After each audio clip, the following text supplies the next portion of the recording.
What's going on, everybody? Welcome to the latest edition of the Clap Your Hands podcast, brought to you, of course, by Coors Light.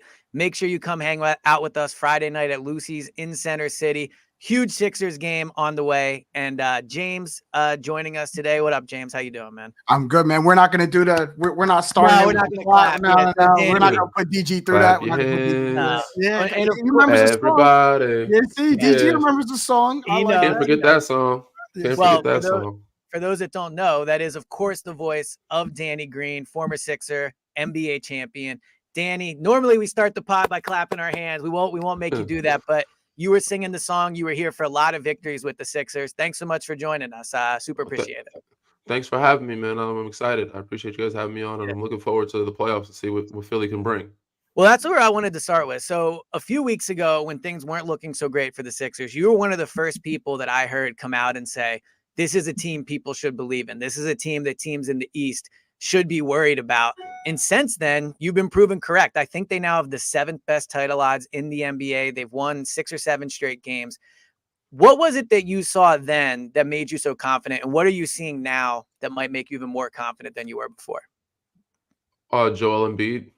Okay, there we go. I mean, you know, he's an MVP player. He's the most valuable. When you take that guy off a team or add him to a team, it's a difference. It's a big impact. And the fact that he came back, he was in pretty good shape. He was slim. That was the first part that was like, all right, the biggest worry or concern is how's he going to come back? And obviously he's not in rhythm. He's not himself. But the biggest thing was him being in shape and him being slimmer, like, and not heavy with the weight. Is a huge key in him finding his rhythm sooner. So, that's one variable that's out the way. He's in shape, he's back, he's getting healthier, and all he has to do is find rhythm. And the rest of their schedule didn't seem very crazy. The East is wide open. So those other factors made it easy for me. Like, look, whoever's in the East besides Boston should be worried. Milwaukee has injuries. Well, New York has injuries. Orlando is young. Indiana is young. Like, other teams are trying to figure it out. So you're trying to face a Philly team with Joel come back and then DeAnthony Melton. That's a tough battle in a 7-game series with Tyrese and Joel. That's one that I said I would not be comfortable winning if I'm not the Boston Celtics. So Cleveland, I said they still have injuries figured out. All these other groups are young. The East is so wide open that anybody can come out. And even Boston, people aren't fully believed in Boston just yet because something about them is not giving people the for sure, like, and then missing the it factor, whatever it is. But this is their year, I believe. So if they stay healthy, they have a lot of pressure on them. So if they don't get it done, there's going to be some changes made.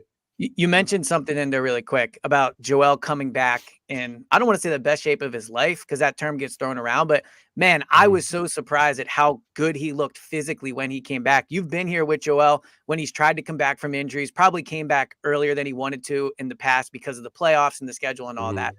But as an athlete that played with Joel, but also as someone that has had to go through rehab, how hard is it in season when you're rehabbing to come back and look as good as he has from a physical standpoint?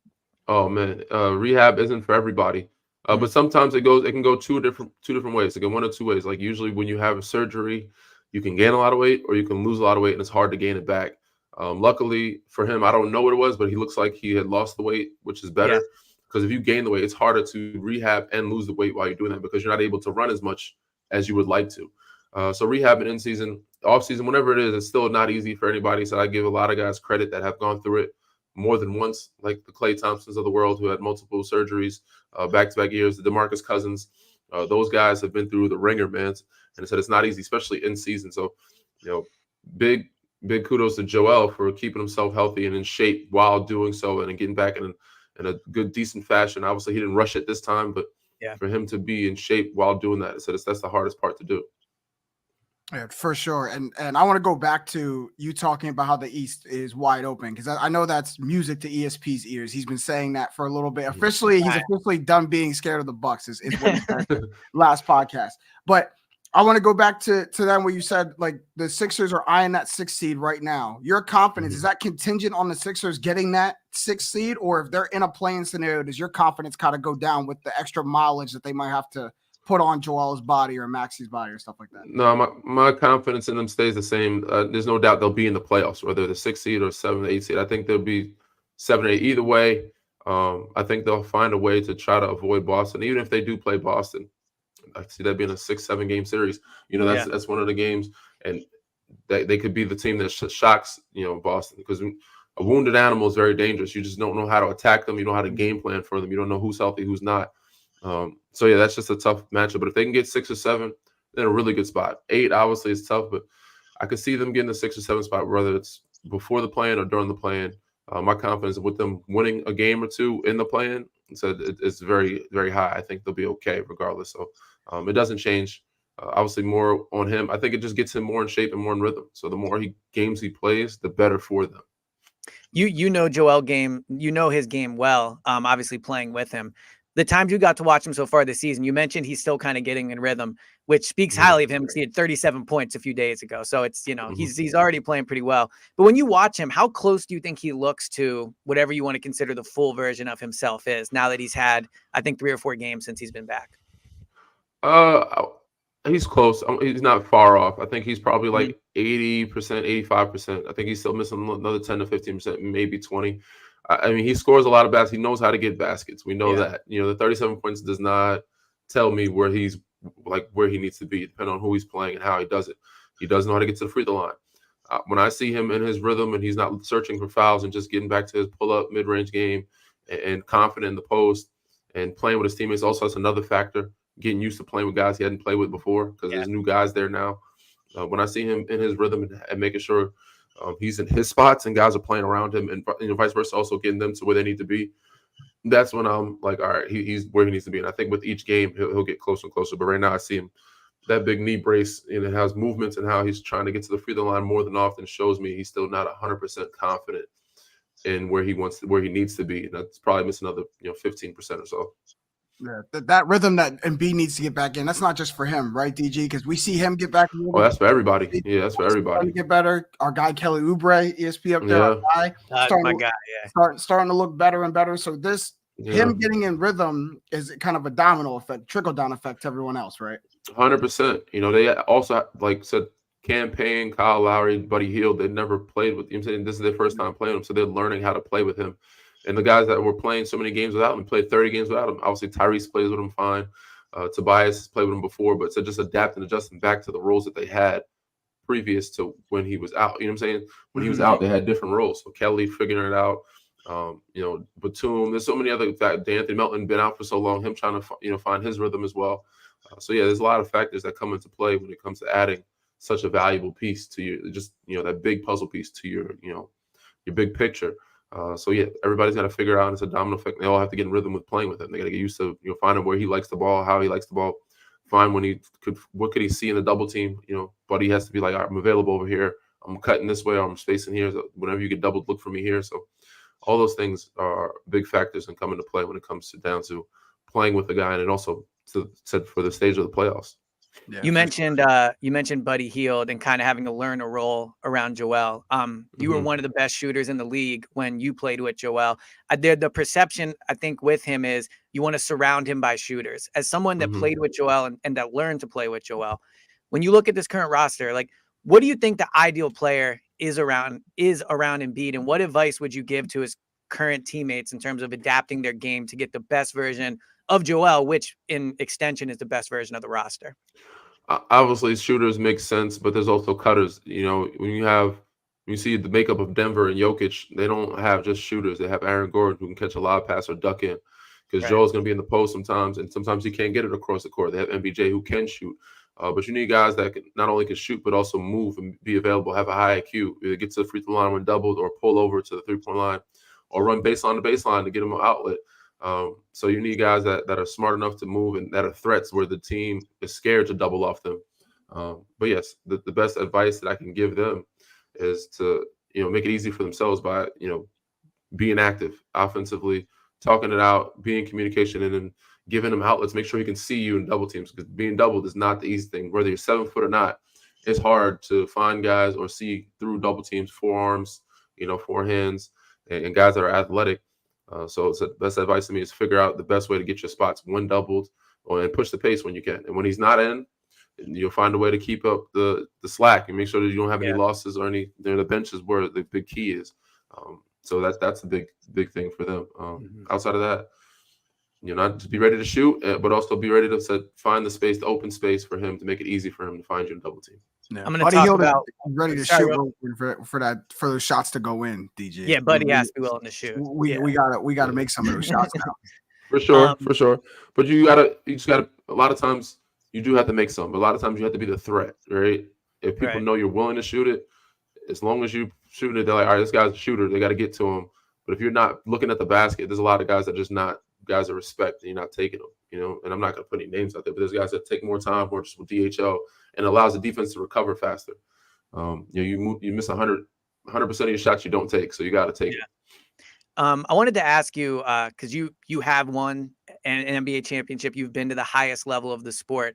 When you came to Philadelphia, there was already a lot of pressure to get out of the second round. I'm sure that's something you heard a lot about from the media, and they still have not done that. When you were on the Sixers, could you feel that pressure when you got to the second round? Could you feel kind of, in those games 5, 6, 7s where, we finally can get over the mountaintop? Just what was it like carrying that baggage with you when you were there, and could you feel it? I know you could. No, not the first year. The first year I was coming off COVID, so we just got fans later in the year. I think they're just happy to be in the building, Amen. Yeah. And each year I got hurt, and there was always injuries to our team. So the first year in Atlanta, we lost. I thought for sure we could have won. We're up 2-1 when I went down in Atlanta. I had the calf strain, and I thought for sure we could have beat them. I didn't feel the pressure as much then as it was the following year when we had the same group back, and we had James there. We're playing Miami. I tore my knee, obviously, but before that, I said it was tough because we started the first 2 games without Joel. He broke his face against Toronto the series prior. So Joel's always had like some type of injury we had to come back from, or we always had some type of injury. When you have that, I guess there's less pressure, but still, the city, the fans, the organization, they want to see wins. They want to see you guys make it out of the second round, especially against teams that you should have no business losing to. And I thought Atlanta for sure was a team that we should have beat. Miami was really good, so they're a tough one. So and without Joel the first 2 games and me going down with a torn knee, that's tough. That's hard to beat a group like that when you're missing another starter. But yeah, I didn't feel it as much because of those injuries. But I'm sure if we were 100% healthy, it would be a lot different.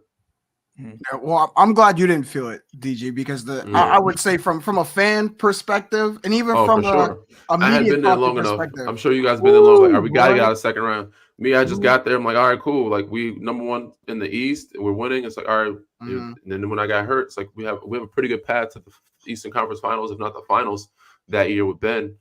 And then maybe Ben felt it. He's been here for years. Maybe Ben felt the pressure, and that's when things went left for him or for us. But I didn't feel it as much that year, and I think the stories kept coming. And the following year, everybody was wide open. COVID had been way past, and they're like, we got to get out of the second round. I'm like, oh, okay, well, yeah, we got some things we got to do. You brought up 2 good points. One, COVID, fans not being there the year before and just wanting to be back in the building, and 2, you were in that Atlanta series, and I do think a lot of this pressure for the team and the franchise got built after that Atlanta series. And after that.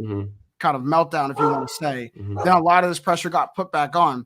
And when we're looking at this season, I do think there's still a lot of pressure on Joel Embiid himself to get out of the second round. That's kind of the biggest blemish on his career so far. He's got an MVP, but doesn't have that, the past the second round, the deep playoff run looking for. Do you still see that pressure on Embiid now that he's back, now that he's getting into rhythm? I said it. Right? It's tough, man. With the injuries, it takes a lot off you. I mean, obviously they want him to do well, but with him coming off injury, there's always going to be that he wasn't 100%. It gives you a little bit of cushion, a little bit of an excuse.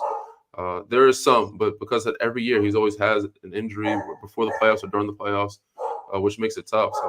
So I still think he can do it. So with the East being this open, I think he can do it. But it's going to be interesting to see. Hold on a second. Shut up. Yeah, at first, I was like, why does James have a dog in the studio? Yeah, why do we have a dog in the studio? Yeah. I mean, it sounds like he has some Embiid takes he wants to share. But I did have another Embiid question for you before we get to Maxey, because I'm interested for your perspective on him. Embiid as a leader and as a teammate. I know there's a lot of different leadership styles. I'm curious, what type of leader is Embiid? Is he someone that leads by example? Is he someone that's on the team playing, hanging out with everybody, going out on taking people to dinner? Like, what was your experience like of having Joel? Yeah, I think as he's gotten older, he's gotten more team oriented. Before, he just kind of stayed himself. He didn't really go out much. He would just, Right. play his video games, eat a steak, and show up for games. But now that he's gotten older, he's been more into with the team, hanging out. I said, I don't know how he's been since the injury or since I've left, but I can see he's understanding that it's important to do that. But yeah, normally he just kind of stays to himself and does his own thing. As his little one, I don't know if he's working on another one, but he FaceTimes him all Right. day. He will be with the guys on the table gambling a little bit. That's how he integrates himself. But other than that, he just let's say, kind of stays himself. Do you think it's important? Do you think it's important that he has taken that step? No. Do you think it's important that he has taken that step to be more of maybe a vocal leader or hang with the guys more? I mean, as the team leader, do you think that's required, or do you think any style works? Say that again. What was the last part? No, I was just saying, do you think it's important that he's taken that step? Like as the leader of the team, the best player on the team, do you think it's important to have someone that is, not keeping to himself as much? 100%. I mean, that's how Bron has gotten the best out of his teammates and how he's gotten that. He understands like you need that type of camaraderie. You need that type of locker room. You need to have the group off the court that tight knit.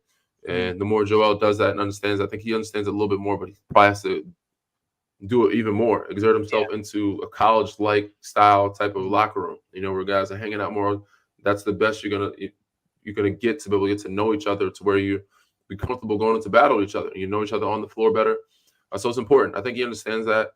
So I haven't been there in a little while, so I don't know what it's like, but I know you got guys like Tobias, Kyle Lowry there, obviously Nick, that keep the locker room together, and guys that are good with doing that. But, for him being the leader, I think it's very important for you to be in that space and very much at the forefront of it, of leading. Let's go do something. Let's get some dinner. Let's go do an escape room. Let's, let's hang out, paintball or something like that. So you need that type of thing during the season with your teammates. For sure.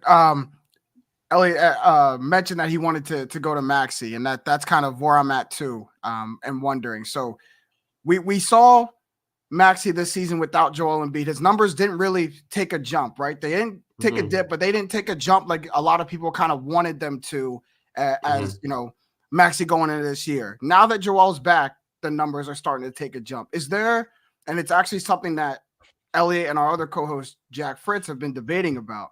Is there any added pressure on Maxey this year to kind of further establish himself as someone who you could definitely look at to be number 2 on a title contending team, or is he still looking at progression? No, Tyrese, there's no pressure, but he plays like that. He plays very free. He's going to be himself. He's got the ball in his hands. He's the main guy with the ball outside of Joel. So there's no pressure on him, and I don't think he'll feel the pressure. He's going to hoop. But Joel coming back, obviously, it's a small sample size of what it is to compare the numbers. But when Joel come back, it just frees up this opening for everybody. More, he's able to come up pick and rolls easier. He's able to get more shots. He's able to get more looks, open looks, because of another guy like that. When there's not Joel on the floor, it's a little harder to get those shots because they can double you more. They can throw different things at you. But the fact that Joel's back, it opens up the floor for him a lot more. Okay, so how about this one, DJ? Where would you put Maxey as a Joel Embiid running mate compared to his previous running mates? A James Harden, a Jimmy Butler, a Ben Simmons? Like where does Maxey fall under that? Because I think that will give Sixers fans a big indication of what they can expect from this duo moving forward. I think he's up there with James. I think they're very complimentary. I thought just like him, Joel and James, I think were very complimentary because James is on the floor, pick and roll, very good passer, lead the league, good with pocket passes and finding Joel. I think Tyrese is up there too, just, obviously younger, a little more explosive getting to the rim. So I think, James and Tyrese are probably in the same category as probably the best fit that he's had. Obviously him and Ben was great. He's a good all-star, but I just don't think the style of play made it harder for Joel to have the space because Ben was a non-shooter and the fit wasn't that great. But Ben could push the pace. He was better fit for guys like myself and Tobias, just run the wings, and Seth, we can run the wings and shoot threes. But when it comes to Joel, he needs more space, and he needs another guy that can shoot or come up pick and rolls where they have to respect this 3-ball. So I think Tyrese and James are kind of in the same category as probably the best guys that he's had to fit with throughout his career so far.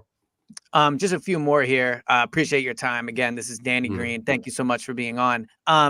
I think sometimes Sixers fans wonder, why will this year be different? We've seen them have great regular seasons. We've seen Joel win MVP. One reason I think there could be different is they have Nick Nurse now. You played for Doc Rivers and you played for Nick Nurse. What are the differences you see in them as head coaches? Just Nick is outside the box a little bit. he's just he attacks differently than Doc. I think Doc is, for some people, think is a little more predictable. I don't know. So, like I said, honestly, it's I won't say apples and oranges, but I guess it's a preference, right? I think all coaches are preferred by different players, depending on what your style of play is, who has like minds of you. I think some people love playing for Doc, some people love playing for Nick, and I think the style of play is just a little different. I think Nick is like more of a carefree up and down, three ball and kick swing, but with Joel is different for him. But I think Doc is more of an old school. That's why he was able to adapt to Joel probably easier, because he was a back-to-back. He coached KG. He coached a lot of those guys of the old days, whereas your stereotypical big is different for Nick. Nick's never really had that before. But it's just two different styles, two different outlooks. So I just think Nick is just more, I would say, I think he's more outside the box. I think Doc will do the more safe thing. I think Nick will be like, all right, let's try something. He's the type of guy to try a triangle and two in the finals and not scared to do so. Yeah, that's what I was going to ask you. This is the last one from me. Just how big of an advantage, forget the Doc comparison, just Nick Nurse in a playoff series, how big of an advantage is he? Because a lot of times people will say, well, it's just the players, they ultimately decide things. But how big of a weapon can he be on the bench for the Sixers in a game 6 or a game 7, against a Boston or Milwaukee or even Denver if they go to the finals? I think he has, in the East for sure. I don't know if he has the advantage over Mike Malone. I think, but the fact that he can think outside, so he can think and attack differently. But when you're facing up against, the minds of younger coaches, Orlando Magic coach or Cleveland Cavaliers coach, I think he has the edge and experience. Now, him and Doc will be a good face-off in battle. Joe Mazzulla is only like his second or third year, so I think he has the advantage there. I think I'm gonna say it's a huge advantage, but I think the fact that he has, the experience and he's been there before and has done it with different types of pieces and has seen it work, gives him a little bit more of an edge against those younger coaches. That's good. I know ESP wants to hear that Nick Nurse is a weapon for the Sixers on the sideline. As it overturned that Doc Rivers was not. I got one thing, DG, before we let you go. Yeah. Settle a debate for us between the Clap Your Hands co-host and producer. Okay. Our guy Kelly Oubre set to become a free agent this offseason, right? What dollar amount do you think Kelly Oubre commands in the market? What do you think Kelly Oubre brings home? Oh man, it's tough, man. It's tough because give me a number range. The CBA is a difficult one this year, and it's like only certain guys are getting paid. Is only certain guys getting paid money, and everybody else is kind of picking up the chips and getting minimums. I thought Kelly, before he even got there, averaging 20 points a game. And this year he started off so well. He's been up and down a little bit since then. But I think he's definitely at least a $15 million a year player. But in this market now and where the league is and how the CBA is, I couldn't see anybody paying, like I said, there's not, unless you're one of the star players, they're not paying you more than, 5 to 7, that mid-level annual or whatever it is. So unfortunately, I said the playoffs are going to have to help him. If he has a great showing in the playoffs, he could get to that 15 million mark. But unfortunately, I think he's probably going to be around the 6, 7, like that area. Yeah, that's right. Yeah, it sucks. It sucks. It's just crazy. But this is how the league is right now. I said I hope that he could get at least 12, what Grant Williams got or something like that. But it's all timing, spacing, and it's all, I guess, place and whenever you're free, the summer, whatever summer you're free, what's available out there, and it's not a lot. Last question, then I want to, you can tell everybody where they can find you. Just give us a prediction. Give us a prediction. Yeah, where the Sixers go, DJ? Where do they go? Where does their season end? Are we getting a parade? I think they get to the second round for sure. I don't think there's a parade this year. There's too many variables of injuries, man, unfortunately. But I think they give some teams a run for their money. I think they can get out of the first round. The second round gives somebody a run for their money. I see Denver, Boston in the finals. And if Boston doesn't win, there's going to be some changes, coaching-wise probably. But, you can find me inside the green room, man. I've done some stuff with them. I've done stuff with ESPN. I'll probably be doing things in the playing games with them. Done some stuff with Yahoo. Done some stuff with Turner, with Betcast. So I'm doing a little bit of everything, man. I'm a freelance guy, but inside the green room is where I'm consistently at. You can find me there with my co-host, Harrison Sanford. It's been a pleasure, fellas. I appreciate you guys. Well, like I said, thank you so much for coming on. You were definitely a fan favorite. You were here. When you were here, it was awesome to get a chance to talk to you. And hey, if they make a finals run, maybe we'll have you back on. So thanks so much for coming on, man. Thank you. Appreciate you guys, man. Thank you. All right. Awesome. Cool. All right. So I guess, do you want to